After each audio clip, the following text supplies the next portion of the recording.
Dans cette intro, j'ai envie de vous partager l'un de mes rêves les plus chers, qui me tient au plus profond de mon cœur. Et Inch'Allah, comme on le dit chez moi, j'ai envie de le partager avec vous à l'avenir. J'ai envie que tous ensemble, on puisse se concerter comme une petite famille, qu'on ait des petites idées et qu'on se dise là, il est temps de le faire. Là, il est temps qu'on fasse un petit truc sympa pour aider les plus démunis. Des projets humanitaires, aider des SDF de notre pays, voyager pour redonner le sourire à des enfants victimes de la guerre, de la famine et de la pauvreté. Ouais, c'est l'un de mes rêves les plus chers et j'ai vraiment envie de le partager avec vous à l'avenir. Ça me tiendrait vraiment à cœur. Je me suis toujours dit que si un jour j'avais réussi à avoir un certain succès, je me suis toujours dit Mogo, garde cet objectif en tête. Fais le bien autour de toi et c'est Dieu qui te le rendra. Il n'y a pas plus beau que rendre les gens heureux, je trouve. En tout cas, c'est ce que je pense. Voilà, maintenant vous connaissez l'un de mes rêves les plus ultimes. Eh bien, salam à toi mon ami, j'espère que tu vas bien et que ta famille se porte bien. Aujourd'hui, on se retrouve pour partager un moment ensemble et surtout pour rendre hommage à des victimes qui ont subi des atrocités. Cette vidéo comportera deux affaires qui ont toutes les deux un point commun que vous allez découvrir. La première est celle d'une mère qui va tomber dans une folie meurtrière qui honnêtement m'a donné des frissons. Concernant la deuxième affaire, on se dirigera tout droit vers un pays qu'on n'a pas l'habitude de voir, l'Inde. Dans ce pays, on aura affaire à deux femmes qui ont commis des choses inimaginables. Accrochez-vous bien parce que ce qui va suivre est d'une tristesse qui me dépasse. Éteignez votre lumière, installez-vous bien et laissez-vous emporter par ma voix.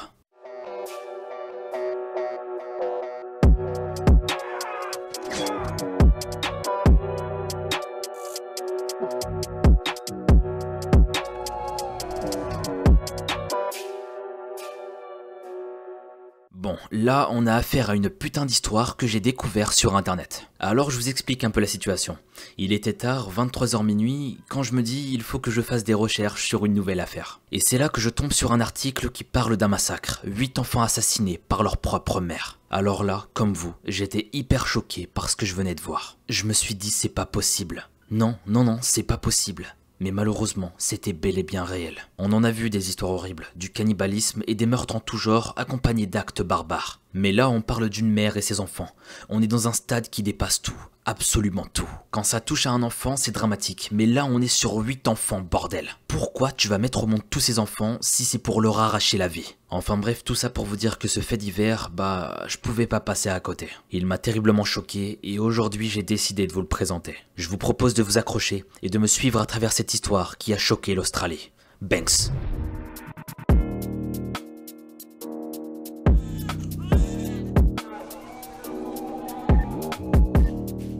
Le 19 décembre 2014 à 11h20, un jeune homme Lewis Waria âgé de 20 ans découvre avec horreur ses 7 demi-frères et sœurs ainsi que sa cousine poignardés à plusieurs reprises. Soit 8 enfants morts devant ses yeux. Imaginez juste la scène.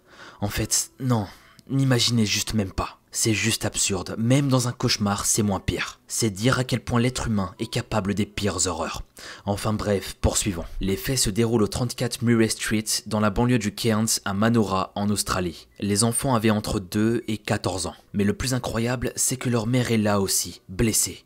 Et c'est elle qui est responsable de ce carnage, leur propre mère. Toute personne lucide et saine d'esprit aurait protégé ses enfants. C'est ça normalement l'amour d'un parent. Mais là, malheureusement, ce n'était pas du tout le cas. Quelques heures avant le drame, Reina Tedei, la mère, a été victime d'une crise de schizophrénie. Elle était là dans les rues en disant plein de phrases choquantes. Et voilà ce qu'elle a dit. Vous avez blessé mes enfants, je les ai blessés en premier. Vous avez poignardé mes enfants, je les ai poignardés en premier. Tout ce qu'elle disait n'avait strictement aucun sens. Mais le plus troublant, c'est que certaines choses étaient vraies. Elle avait bel et bien poignardé ses enfants. Cette femme était pourtant connue dans sa communauté comme étant une personne aimante. Mais elle a dû atteindre un point de rupture que personne n'a vu venir, malgré des signes assez préoccupants. Un problème de santé mentale non traité. Les pressions financières et émotionnelles qui, pour une mère célibataire, étaient devenues insurmontables. L'élément déclencheur de cette tuerie, vous voulez savoir de quoi il s'agit ? Eh bien, je vais vous le dire. Ce sont ces filles qui n'ont pas respecté le couvre-feu. Oui, vous avez bien entendu. Pour une histoire de couvre-feu, une mère va poignarder ses propres enfants. Avant le drame, les changements étaient très voyants dans le comportement de Reina. Mais son entourage n'y a pas prêté attention plus que ça. Il se disait que c'était passager et que ça allait sûrement lui passer rapidement. Alors que pas du tout, ça n'a fait que s'aggraver de jour en jour. Reina a consommé beaucoup de cannabis, environ 20 cônes par jour. C'est énorme. Et tout ça pendant longtemps, ce qui n'a pas aidé à soigner sa schizophrénie, bien au contraire. ça masquait certainement les symptômes. Peu de temps avant la tuerie, elle avait complètement changé ses opinions religieuses. Elle était devenue plus extrême. Elle décide d'aller à l'église pour demander conseil. Et ce qu'on lui dit l'a visiblement complètement changé, puisqu'elle a interdit tout alcool ou drogue dans la maison. Puis ensuite, plein de signes se sont accentués juste avant le massacre. Elle a fait des proclamations à un certain Papa God en pleine rue. Elle devient maniaque à l'extrême et elle est persuadée d'être une élue. Elle vide toute sa maison intégralement et la nettoie consciencieusement de fond en comble. Elle jette tous les meubles dans le jardin. Ensuite, elle s'attaque aux chambres des enfants. Lits, matelas, etc. les obligeant à dormir dehors. Faut vraiment être une pourriture pour faire ça à ses enfants. Comment tu peux te regarder devant un miroir après avoir fait ça, sérieux? Des fois, il y a des parents, tu te demandes s'ils ont un brin d'humanité, sérieux. Enfin bref, durant cette même soirée, avant le drame, Reina a été vue par ses voisins marchant le long de la rue Murray, en train de parler toute seule, puis ensuite au téléphone. Elle avait appelé le 000, numéro d'urgence en Australie, et a exigé qu'on lui ramène ses filles. Vous l'avez compris, Reina est pris d'un mal profond. Ici, on a un mélange très dangereux. Des problèmes psychologiques mélangés à une consommation de drogue quotidienne. Il y avait de grandes chances que tout se termine très mal. Et malheureusement, c'est ce qui va se produire. Ce que je vous propose maintenant, c'est de poursuivre avec ces meurtres.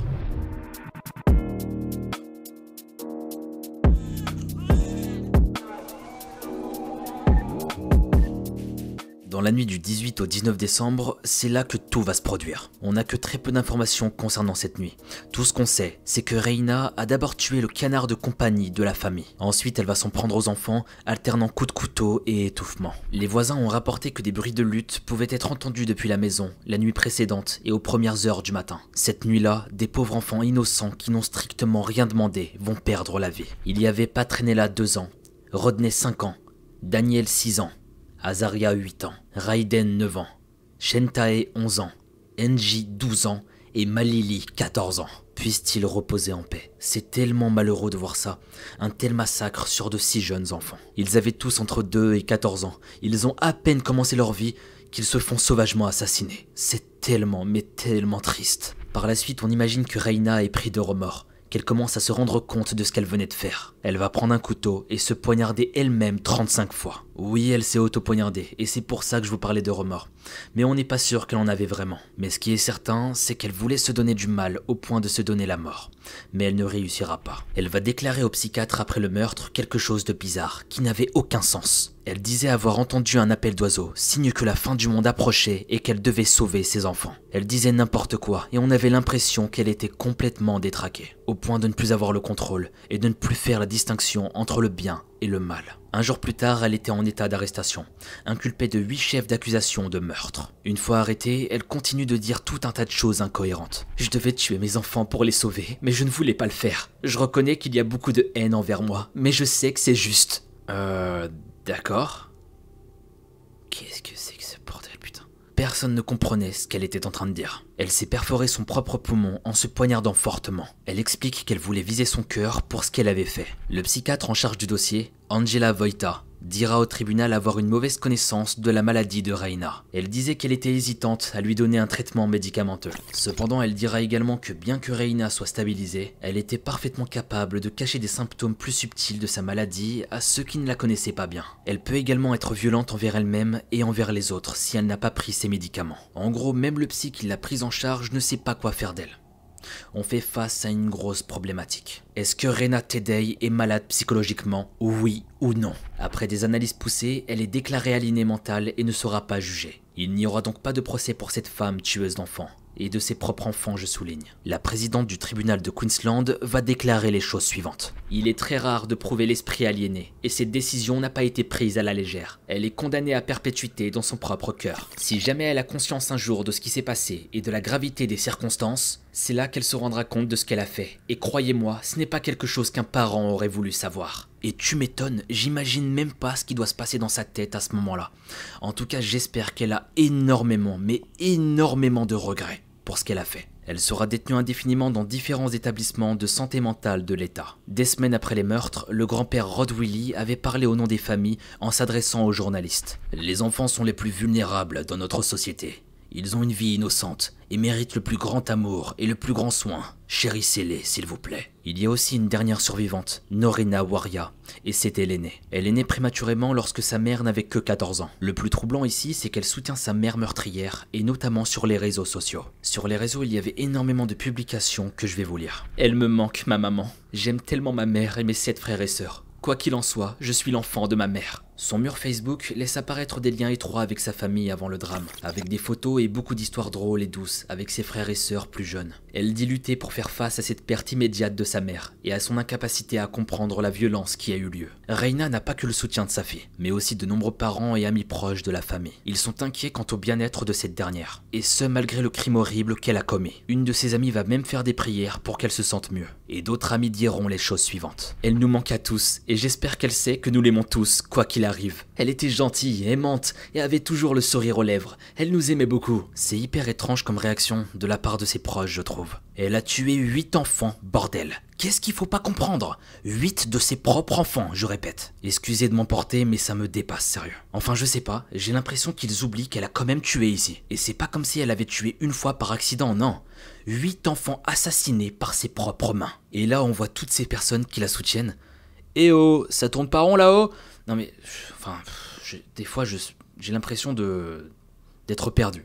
Ouais, c'est le mot, je suis perdu. Dites-moi en commentaire si je m'emporte un peu trop, ou s'il y a que moi que ça choque, sérieux, parce que là, franchement je trouve ça vraiment, mais vraiment absurde. Je veux bien qu'on soit gentil avec une personne qui a fait du mal ou des erreurs. Mais là, non, tu peux pas la soutenir, c'est juste monstrueux ce qu'elle a fait. Et je vous rappelle que tout ça a eu lieu juste après les meurtres, donc c'est encore pire. Enfin bref, reprenons. Pour en revenir à sa fille, elle a écrit à plusieurs reprises sur son incapacité à dormir en raison de sa détresse et de la douleur de son chagrin. Elle explique que le décès de ses frères et sœurs est traumatisant, et que toutes les nouvelles concernant sa mère l'ont profondément troublée. Je ne peux plus dormir avec ce cœur brisé, c'est trop pour moi. J'aimerais que quelqu'un guérisse mon cœur, s'il vous plaît. Tout le monde peut perdre un frère ou une sœur. Pourquoi je dois en perdre 7 en un seul coup? Maintenant je suis perdu. J'ai juste l'impression d'avoir échoué avec mes frères et sœurs. Je suis désolé mes bébés. Ce qu'elle doit avoir sur le cœur, ça doit être terrible. Et personne, au grand personne, ne mérite de vivre tout ça. Personnellement, je ne sais même pas comment j'aurais réagi. En tout cas, je me serais senti tellement seul au monde après avoir perdu tous ses frères. Quoi qu'il en soit, courage à elle. Par la suite, Norena et Lewis auront la lourde tâche d'identifier officiellement les restes de leurs frères et sœurs directement à l'hôpital. Ce jour-là, Norena annonce à ses amis qu'ils doivent venir à l'hôpital pour voir ses frères et sœurs. Et elle supplie le Seigneur encore et encore. Son frère Lewis se fait plus discret de son côté, alors que, rappelons-le,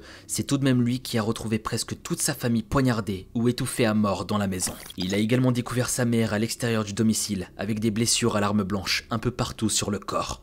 Pauvre Lewis. Gavin Wiley, père des 4 des plus jeunes enfants, est retourné 2 jours après à la tragédie, dans la maison gémissant et criant le nom de ses enfants. La tristesse d'un père face au meurtre de tous ses petits. Le lendemain, Gavin est revenu avec Norena et Lewis pour rendre un dernier hommage aux enfants. Ils étaient près d'un arbre proche de la maison, où les petits aimaient jouer. Ils sont restés là, debout, à regarder la maison, là où les enfants ont été tués, dans un silence effroyable. Cet arbre est désormais entouré de fleurs, de peluches et d'œuvres d'art pour les enfants, laissés par des voisins et des membres de la communauté. Norena et Lewis ont laissé un ours en peluche en souvenir de ces petits anges. Ils se préparent maintenant à les enterrer en ce début d'année. Reina, de son côté, aurait été transférée dans un hôpital de Cairns. Là-bas, elle a été soignée pour ses blessures. Et comme je l'ai déjà précisé, elle restera dans un hôpital psychiatrique toute sa vie. Et les questions qu'on peut se poser ici, ce sont les suivantes. S'est-elle réellement rendue compte de ce qu'elle a fait? Elle va tuer ses enfants pour les protéger parce qu'un oiseau lui aurait soufflé à l'oreille que c'est la fin du monde. Ce que je comprends pas, c'est que plusieurs personnes l'ont vu réagir de façon irrationnelle.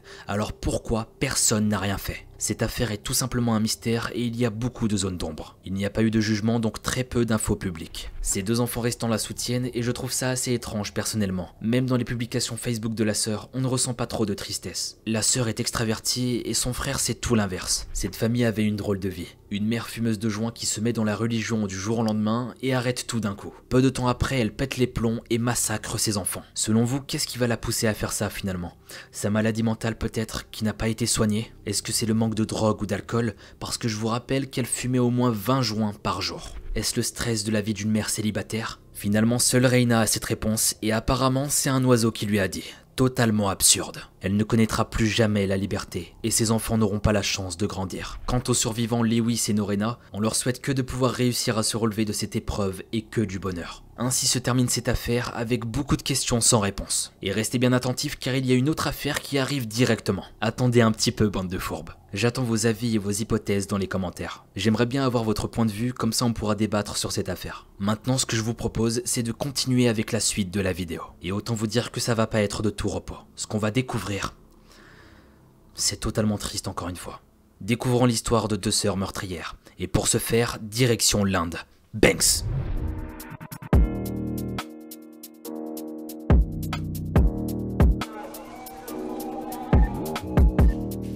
Si je vous dis Renuka Shinde et Seema Gavit, est-ce que ça vous parle? Eh bah il s'agit de 2 sœurs tueuses en série qui nous viennent directement d'Inde. Elles sont nées en 1973 et 1975 et ce sont les filles d'Anjana Bey. Elles sont devenues les tueuses en série les plus connues d'Inde en 2001 pour le meurtre de 9 enfants. Elles n'avaient que 15 et 17 ans quand elles ont tué leur première victime. En général, il s'agissait d'un enfant kidnappé pour les aider dans leur vol. Parce que oui, les 2 sœurs étaient des pickpockets professionnels formés par leur propre mère, Anjana. Le mode opératoire était très simple, kidnapper des enfants très jeunes et tout ça sous les ordres de Anjana, la maman. La famille changeait souvent de ville, kidnappant des enfants au passage et s'en servant pour distraire les victimes durant leur vol. Ensuite, les 3 femmes les maltraitaient et finissaient par les tuer. Mais un jour, elles vont finir par kidnapper l'enfant de trop. Il s'agit de la 2e fille du père de l'une d'elles, soit leur demi-sœur. Elles vont la tuer pour se venger d'avoir abandonné leur mère. Mais la nouvelle femme de ce dernier porte plainte contre elle. La police à cette époque n'avait aucune preuve des faits et subissait un taux de criminalité explosant les compteurs. Ils n'ont pas tenu compte de cette plainte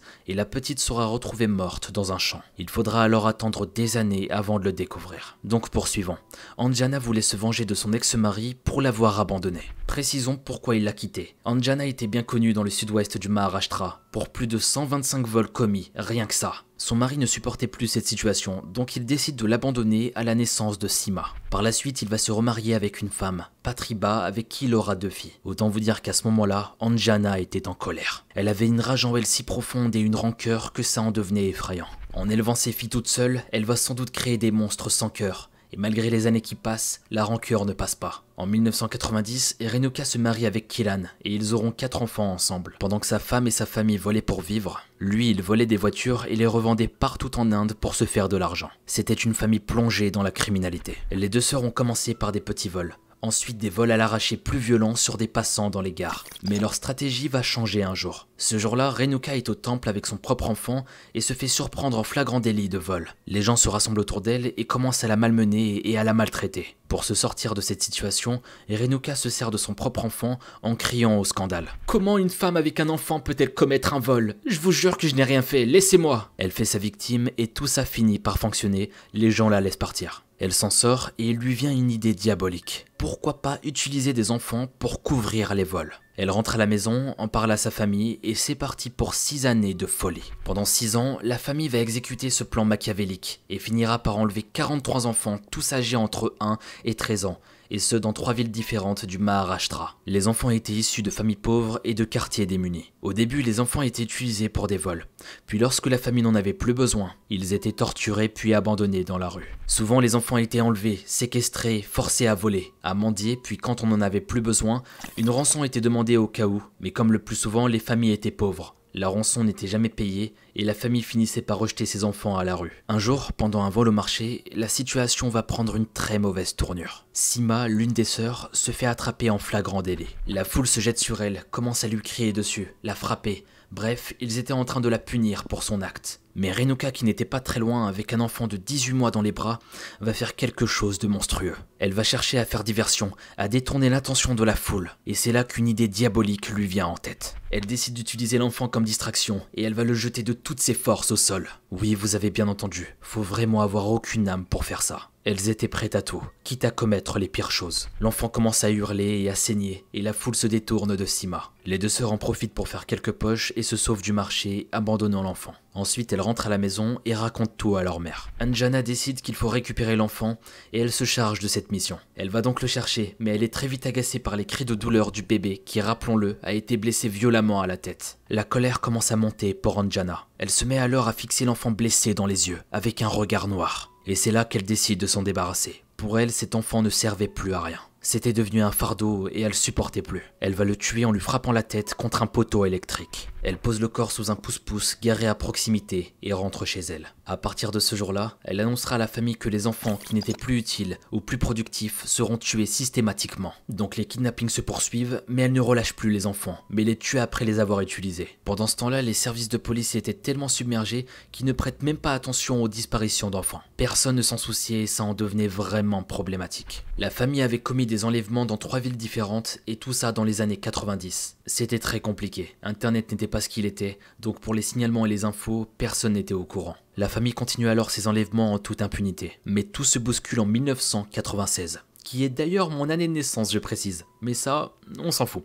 Bref, poursuivons. L'inspecteur Cal reçoit des coups de fil et il est appelé sur une affaire de disparition. Et avec 36 années de carrière dans la police indienne, il était considéré comme le plus compétent et c'est d'ailleurs grâce à lui que ce cauchemar va s'arrêter. Il va dépoussiérer la plainte de Patriba, la femme de Mohan, ex-mari d'Anjana, sur la disparition et le meurtre de sa fille 6 ans plus tôt. En effet, les deux sœurs vont commettre une erreur en voulant kidnapper la deuxième fille de Patriba et seront prises une nouvelle fois en flagrant délit. Anjana finira par avouer avoir mis en place tout ce stratagème. Un plan pour enlever leur première fille pour se venger et la tuer. Et tout ça parce qu'elle a été abandonnée des années auparavant. La police décide donc d'aller chez Anjana et de perquisitionner la maison de fond en comble. Ils trouvent des vêtements d'enfants, des jouets à la poubelle, des enfants déclarés disparus, enfermés dans une cage, des photos d'enfants inconnus. La police comprenne clairement qu'ils font face à des criminels, à des voleurs et à des trafics d'enfants. Pour eux, tout devenait clair, c'était évident. Du coup, toute la petite famille est arrêtée. Renuka a 29 ans et Sima a 25 ans. Leur mère était déjà emprisonnée à ce moment-là. Le mari de Renuka est aussi arrêté,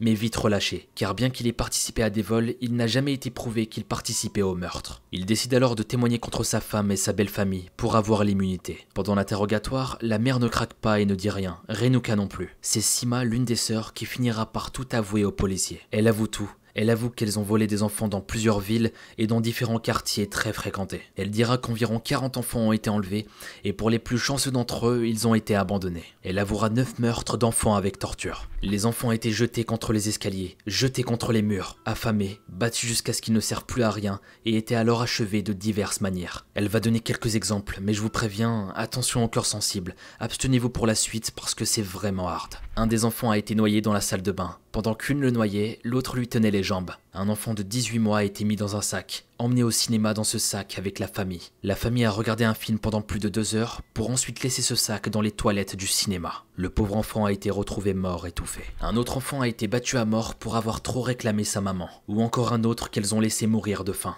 Bref, les corps de certains enfants ont été retrouvés et d'autres ont disparu à jamais. Puissent-ils tous reposer en paix. Pauvre enfant. Des actes inhumains qui me dépassent sérieusement. À chaque fois je vous promets, ça me paraît tellement irréel d'entendre tout ça. Je me dis c'est pas possible, on est dans une putain de fiction. L'être humain peut parfois se montrer très cruel et ça fait vraiment peur de voir tout ça. En 1997, Anjana meurt dans sa prison pour cause de maladie 1 an après les arrestations. Les deux sœurs se retrouvent donc seules face à la justice. Elles sont reconnues coupables de leurs actes, soit 13 enlèvements sur 43 et 5 meurtres sur 9. Elles seront condamnées à la peine de mort par pendaison. Cette affaire a tellement secoué l'Inde qu'ils étaient tellement remontés contre elle. C'était déjà trop tard, il n'y avait aucune issue, tout le monde voulait la peine de mort. Concernant l'ex-mari de Renuka, il vit aujourd'hui sous le programme de protection des témoins, mais a toujours précisé que les 3 femmes ont toujours agi avec une grande brutalité et n'avaient jamais aucun remords. Moi ce que je note, c'est qu'il était présent lors de ces maltraitances, mais il n'a rien fait. Il n'a même pas bougé le petit doigt. Il est en liberté aujourd'hui alors qu'il a profité de la situation. Et si cette affaire n'avait pas été résolue, qui sait ce qu'il aurait pu faire d'autre à l'avenir. Les sœurs, quant à elles, clament leur innocence au fond de leurs cellules. La défense se basera sur le fait que Anjana a tout manigancé et qu'elle s'est servie de ses filles en les manipulant. Elles demanderont une grâce présidentielle en 2014 qui leur sera refusée. Pendant leur emprisonnement, les deux sœurs ensemble étaient insupportables, incontrôlables, et elles seront séparées à plusieurs reprises. Elles seront finalement remises dans la même prison avec une promesse de bonne conduite. Leurs avocats tenteront une dernière fois d'annuler la peine de mort, et ils vont jouer sur le fait que c'était la mère qui avait tout manigancé depuis le début. Ils disaient que c'était indéniable que c'était l'instigatrice de cette tuerie, et que les filles elles étaient bel et bien manipulées, mais ça n'a pas fonctionné. Le tribunal décidera de placer les 4 enfants de Renuka et de placer les sœurs dans le couloir de la mort en attendant leur exécution. À ce jour, elles y sont toujours et attendent d'être pendues. Ainsi se termine cette histoire. J'avais envie de vous faire voyager en Inde, dans ce pays où mine de rien, il se passe des choses vraiment horribles. Tout comme la première affaire, j'attends vos avis également dans les commentaires. Et j'avais aussi une question. Quels sont les pays que vous aimeriez voir à l'avenir sur des affaires criminelles? Comme ça de mon côté je pourrais faire quelques recherches, ou si vous avez des propositions ce sera encore plus simple. Je le dirai jamais assez mais je trouve ça super intéressant de voyager dans des pays qu'on n'a pas l'habitude de voir. En tout cas à l'avenir je vous réserverai quelques petites surprises mais j'en dis pas plus. Sur ce, cette vidéo touche déjà à sa fin, et merci encore à tous pour votre soutien quotidien. Je vous envoie plein de cœur et beaucoup de bonheur. Quant à nous on se dit à très vite pour une nouvelle affaire, c'était Mogota.